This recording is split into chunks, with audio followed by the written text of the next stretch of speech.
Ladies and gentlemen, here I am at Costa Academy with Rod Costa, halfway through class as he prepares for June 8th, Eternal MMA 85, defending his bantamweight title against Kuya Ito. Do you know much about your opponent?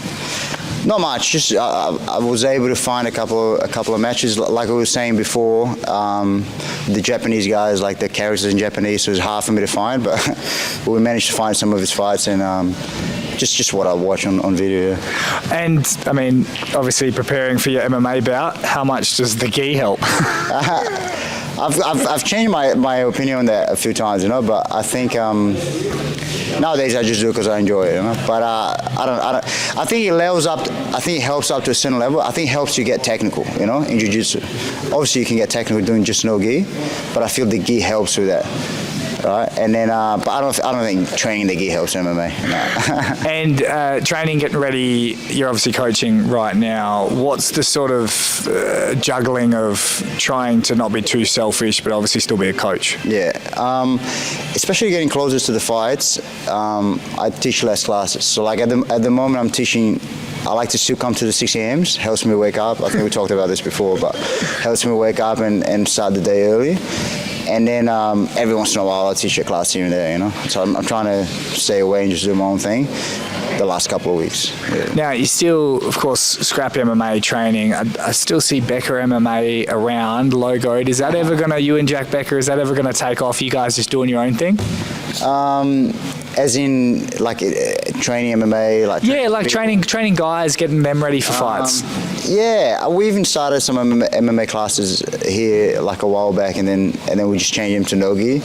I do want to, for sure. I think that's something in the future, start teaching MMA and all of that, but I feel like I need to put way more effort and attention into that. I don't want to start MMA with like 2 classes a week that is just random off the spot, you know what I mean? So when I do it, I want to do a little bit properly and hopefully Jack's involved as well and a little bit in the future. Well, speaking of Jack being involved, I mean, you've got, I think it's at least 5 Scrap MMA guys just on the main card alone. How good does it feel to go in with literally an army?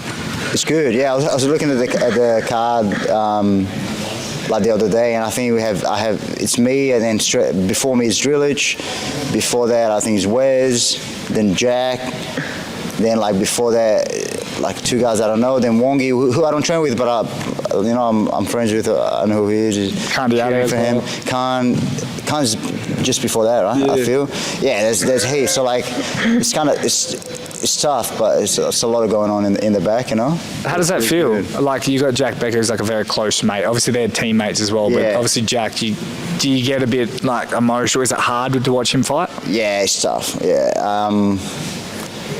Yeah, I think it's better to go first, but I can't pick that. But it's tough, man, because even if you're confident with that victory, they're still going to fight another dude they're trying to fight them, So it's tough, but yeah, you just try to stay centered as much as you can and give a little bit of a peep as they're fighting, and hopefully they all win, and the energy is good for me to walk out. How do you go with because Benny Vickers, who's also like half running the show, then he's coaching everyone? Is it like, do you determine who like is going to coach you? Maybe does Ryan Gray step up? Is there sort of, or does Ben coach every single person on the main card? This one will be weird because I think this is the first one where like 4 of our guys actually fighting in a row.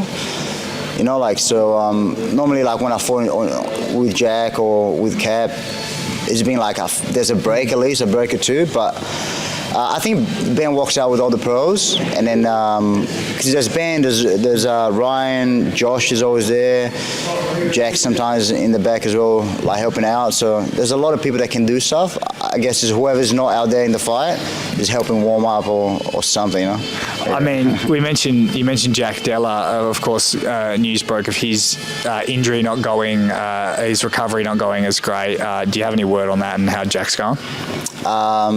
Not really, nothing that he hasn't posted. It's just he's in the gym a lot. He's helping out, I feel just it's a challenge he's going through, and he deals with it with that better than most people anyway, you know. So he's in good spirits. It just sucks that he's not fighting Perth. Yeah, And he just shit happens and you just deal with it, you know. Yeah. I was gonna say, like, what's the gym sort of vibe like? Obviously, it's pumping. You got heaps of guys going into it, but then of course Jack with that injury. There's a lot more people joining the gym now. I'm assuming you guys have to be a little bit more protective over that sort of inner circle of guys just wanting to be Scrappy. Because Scrappy MMA's got a great name right now. What do you guys do to sort of filter out and make sure that only kind of good vibes are there? I think I'm the wrong guy to ask this, but I don't know how the process is to make sure people can join the pro, because it's a pro class we do, right? So it's not, I don't see that much change in terms of like who comes in, to be honest. So like there's the same group of people for a while, and every once in a while someone pops in, you know. So it's like, I don't know how they filter who can come in or not, but I think that the gym is full and is doing awesome.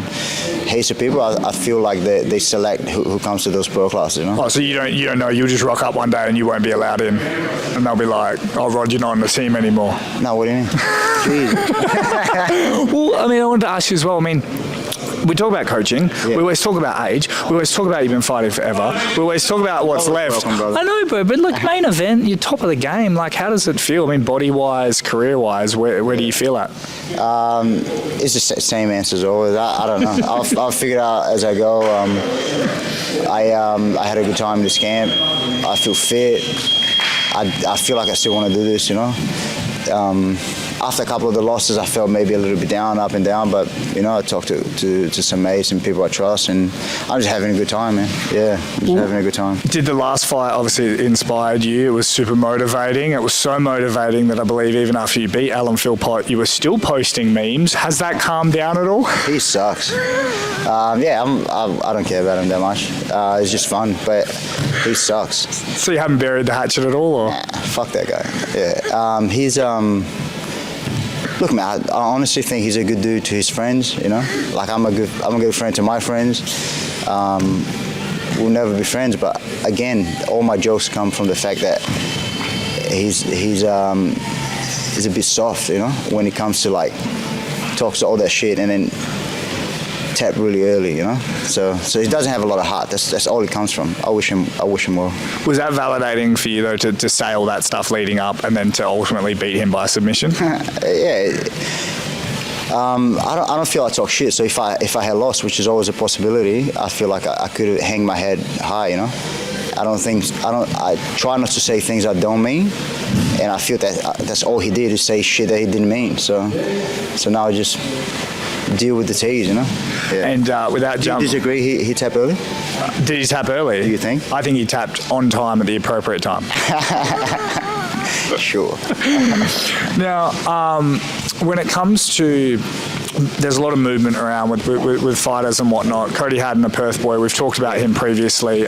He recently just announced he's doing a fight with Beatdown. So he's taking on a Korean guy, Enomoto. Yeah, same guy that fought Drillage. I don't believe so. It might just be similar nickname, but I tried to do some similar last name. But I tried to do some research. But yeah, he's going on to Beatdown.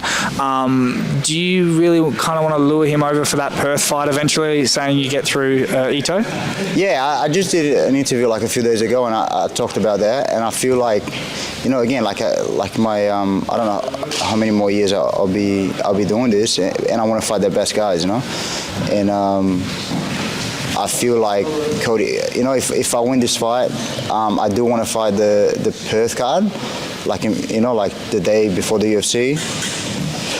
And I feel that's a no-brainer for like either Cody or Aaron Tau, you know. Like I understand why both of them wouldn't want to fight at Eternal if they're champions of other divisions. I do understand that. I don't think any of them are scared or anything.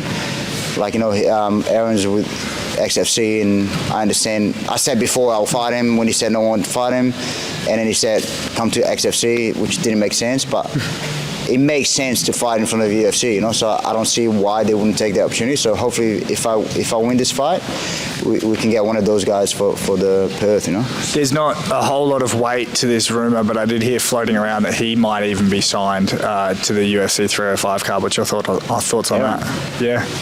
That's surprising to me because, like, he could be amazing, right? But we don't really know due to, like, I feel the people he fought, you know. I don't think he's fought, like, a good challenger yet.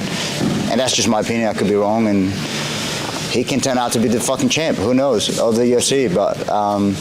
But if he did get there, good on him. I support him.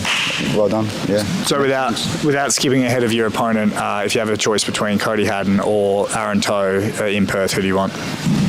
I don't care. Whatever. Any of them. I don't care. I think those two are the fights that I'll push for. Whatever's available. I think historically it's been hard to get the guys from different promotions fighting each other, and I'm going to include myself in that because not that I've been offered, but he said come over to XFC and fight, and I'm not going to fight at a smaller. So, maybe we're not fighting because of me as well, but I feel like I honestly just think that's a no-brainer. He's in front of the UFC. He's the day before the UFC. There'll be eyes there wouldn't be in any other show. So I think it makes sense. Yeah. Well, so we don't get too far ahead of ourselves, your fight June 8th against Kuya Ito. I don't know. Yeah. How is this fight going to go? I don't know. It's very unknown. When I fought Philpott, I kind of knew. You kind of know a little bit more when you fight different people. Like I knew Philpott anyone has a chance. I don't really know much about this dude. I think he's aggressive. From what I've seen, he's an aggressive guy but it's hard without knowing who he's for, who his opponents are. He's done this, but who's that person that he did that to? So it's tough. It's pretty unknown. It's a bit more, not a bit more, different nerves because it's more of an unknown. Is there pressure having a guy internationally flown in for you in the main event? Yeah, there's always pressure, but there's pressure with anything. There's pressure before because I was coming off 2 losses. There's pressure with everything, and part of this sport is dealing well with pressures. I haven't always done that, but I've done that well some other times, so we'll see. Yeah, there's always pressure, yeah. All right, brother, well, best of luck June 8th, and I might see you there. You'll be welcome.